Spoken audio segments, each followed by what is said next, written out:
नमस्कार दोस्तों। भले ही देर से लेकिन इंडियन आर्म फोर्स ने पहलगाम हमले का बदला खून के बदले खून ले लिया है। जम्मू कश्मीर के दाचिगाम एरिया से एक बड़ी खबर सामने आ रही है।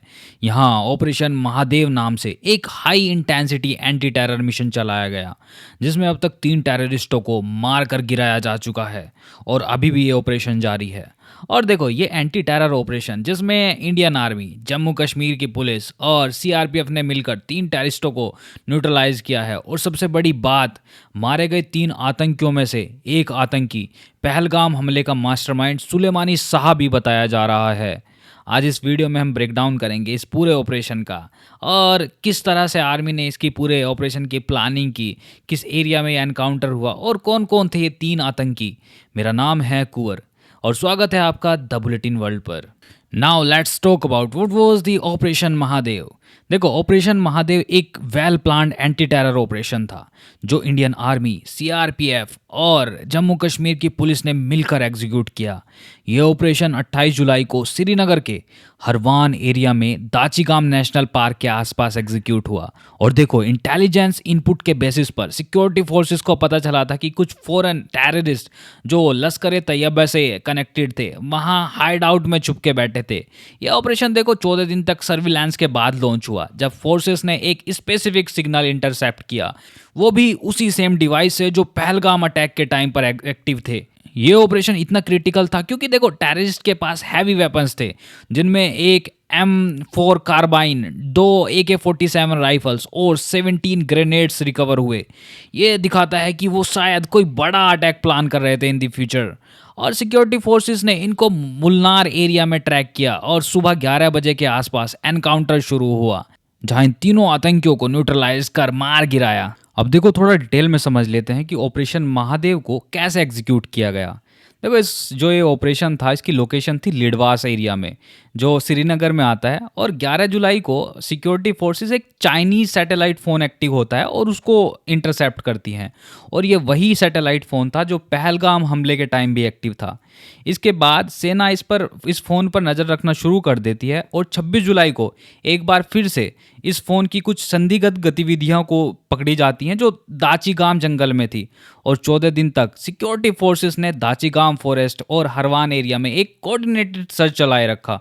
आर्मी के चिनार कोर्प्स ने ड्रोन्स का यूज़ किया और टेररिस्ट के लोकेशंस को ट्रैक करने के लिए 26 जुलाई को एक सस्पिशियन कम्युनिकेशन इंटरसेप्ट हुआ जो पहलगाम अटैक से ही लिंक्ड था। ये देखो, टेक्निकल सर्विलांस ने इनकी जो एग्जैक्ट लोकेशन थी उसको कंफर्म किया। और जो लोकल विलेजर्स थे और जो नोमैड्स थे, उन्होंने भी ऐसे इनपुट्स दिए थे कि इन जंगलों में कुछ उन्होंने अजनबी लोग देखे और उन्होंने बताया कि जो लोग थे, हो सकता है वो टेररिस्ट हों। और इन सब इनपुट्स के बेसिस पर सिक्योरिटी फोर्सेस ने ये क्लियर किया कि हाँ, ये वही आतंकी हैं जो शायद पहलगाम हमले को जिन्होंने अंजाम दिया था और यहाँ छुपे बैठे हैं।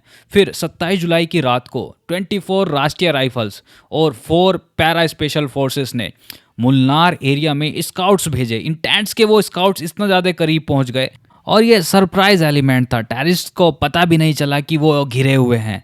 देखो, आर्मी, सीआरपीएफ और जम्मू कश्मीर की पुलिस जॉइंट्स टीम के साथ इन्होंने काम किया। ड्रोन्स और ग्राउंड टीम ने भी रियल टाइम अपडेट दिए।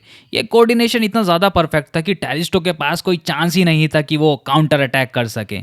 और सुबह 11 बजे के आसपास जब कमांडोज ने फायरिंग शुरू की, 135 मिनट्स के इंटेंस फायर फाइट हुआ और तीनों टेररिस्ट, सुलेमान साहब जिसको पहलगाम हमले का मास्टरमाइंड भी कहा जा रहा है, जिब्रान और हमजा अफगानी, तीनों आतंकियों को न्यूट्रलाइज कर दिया गया। ये देखो, एनकाउंटर इतना सक्सेसफुल था क्योंकि कमांडोज ने सरप्राइज अटैक किया। जब टेररिस्ट रेस्ट कर रहे थे, उनके पास से M4 कार्बाइन, AK-47 राइफल्स और 17 राइफल ग्रेनेड्स रिकवर हुए, जो दिखाता है कि वो आने वाले टाइम में कोई बड़ा अटैक प्लान कर सकते थे।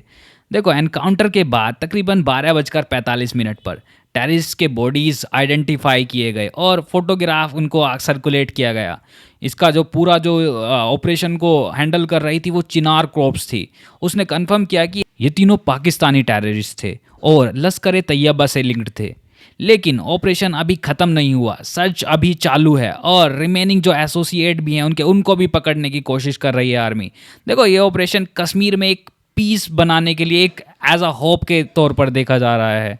और इस ऑपरेशन इसलिए भी यूनिक है क्योंकि ये महादेव पीक और जफरान रिज के बीच है, इसीलिए इसका नाम ऑपरेशन महादेव रखा गया। अब बात कर लेते हैं कि हु इज़ सुलेमानी शाह।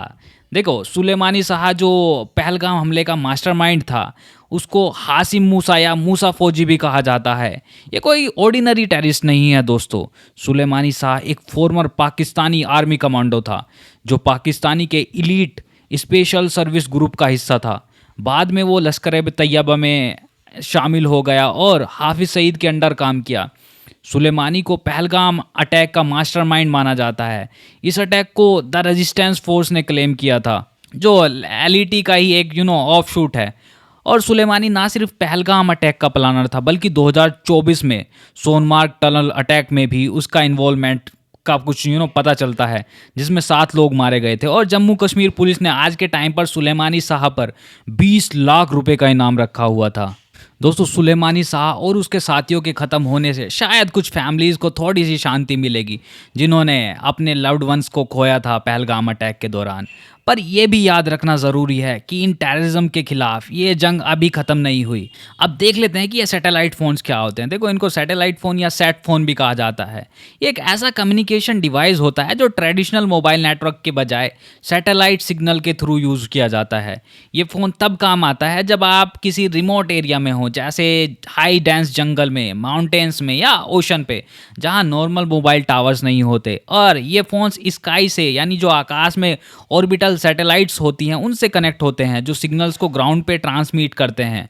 अब सवाल ये उठता है कि इन सैटेलाइट्स फ़ोन को इंटरसेप्ट करना इतना ज़्यादा डिफ़िकल्ट क्यों होता है।